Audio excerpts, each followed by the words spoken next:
नमस्कार। एक बहुत बड़ी खबर आ रही है भारत अमेरिका के ट्रेड रिलेशन को लेकर।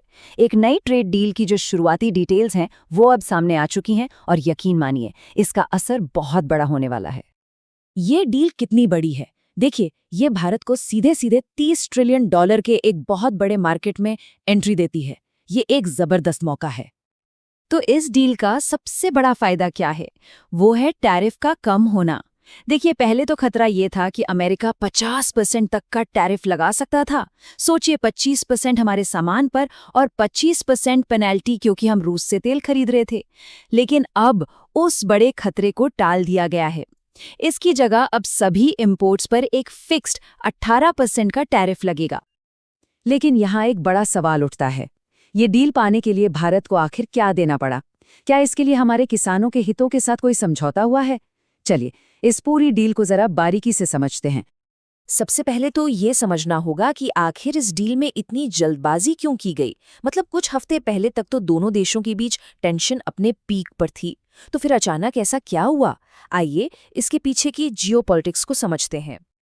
तो इस जल्दबाजी के पीछे जो असली वजह है वो था भारत और यूरोपियन यूनियन के बीच हुआ एक ट्रेड एग्रीमेंट।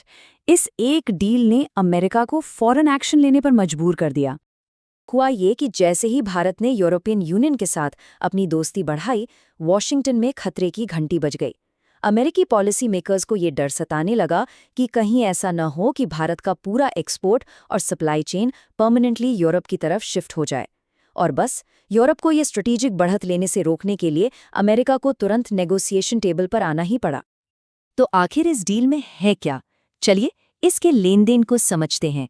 ये एक क्लासिक गिव एंड टेक वाली बात है। जैसा कि किसी भी बड़ी डील में होता है, दोनों तरफ से कुछ दिया गया है और कुछ लिया गया है।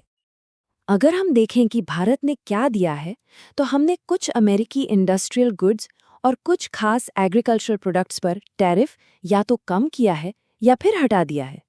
इसमें dry distillers grains, red sorghum, जानवरों का चारा और कुछ ट्री नट्स और बेरीज जैसी चीज़ें शामिल हैं। इसके अलावा मेडिकल डिवाइसेस और आईसीटी प्रोडक्ट्स के लिए जो नॉन टैरिफ बैरियर्स थे, उन्हें भी आसान बनाया गया है। अब देखते हैं कि हमें मिला क्या। बदले में अमेरिका ने भारतीय सामान पर टैरिफ को 18% पर फिक्स कर दिया है। अब ये रेट शायद कुछ लोगों को ज्यादा लगे, लेकिन ये हमारे एक्सपोर्टर्स को एक बहुत बड़ा कॉम्पिटिटिव एज देता है, खासकर बांग्लादेश और वियतनाम जैसे देशों के मुकाबले, जिनके लिए अब अमेरिकी मार्केट में बहुत अनिश्चितता रहेगी। और इतना ही नहीं, कुछ सेक्टर्स में तो हमें 0% टैरिफ मिला है। जी हाँ, भारत की जेनेरिक दवाइयाँ, जेम्स और ज्वेलरी और एयरक्राफ्ट के पार्ट्स, इन पर अब अमेरिका में कोई टैरिफ नहीं लगेगा। चलिए, अब बात करते हैं इस डील के शायद सबसे जरूरी और सबसे सेंसिटिव हिस्से की, जिसका सीधा ताल्लुक हमारे किसानों से है। यहाँ ये जानना बहुत जरूरी है कि अमेरिका के काफी दबाव के बावजूद भारत ने अपने किसानों को बचाने के लिए एक रेड लाइन खींच दी। सरकार ने साफ साफ कह दिया कि कुछ सेंसिटिव सेक्टर्स के लिए मार्केट नहीं खोला जाएगा। तो कौन से हैं ये सेक्टर्स? देखिए, गेहूं, चावल, डेयरी प्रोडक्ट्स जैसे दूध और पनीर और पोल्ट्री, इन सभी को डील से पूरी तरह बाहर रखा गया है।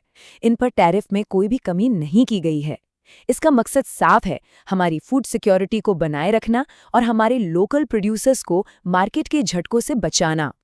तो अब आगे क्या होगा? ये जो डील हुई है, ये एक तरह से एक फुल फ्लेज्ड अग्रीमेंट के लिए स्टेज तैयार कर रही है। और टारगेट ये है कि मार्च 2026 तक एक फाइनल और पूरी तरह से डिटेल्ड समझौता कर लिया जाए। लेकिन इस डील में एक बहुत बड़ा कमिटमेंट भी है, जिसको लेकर कुछ सवाल भी उठ रहे हैं। और वो कमिटमेंट ये है कि भारत अगले 5 सालों में $500 बिलियन का अमेरिकी सामान खरीदेगा। इसमें मेनली तेल, गैस और एयरक्राफ्ट शामिल हैं। अब हमारे आज के ट्रेड वॉल्यूम को देखें तो $500 बिलियन का आंकड़ा छूना एक बहुत बहुत बड़ी छलांग है, और यही वजह है कि कई एक्सपर्ट्स इसे थोड़ा अनरियलिस्टिक भी मान रहे हैं। तो आखिर में सवाल यही बचता है, क्या ये डील मेक इन इंडिया के लिए एक मास्टर स्ट्रोक साबित होगी या ये सिर्फ एक टेम्परेरी जुगाड़ है?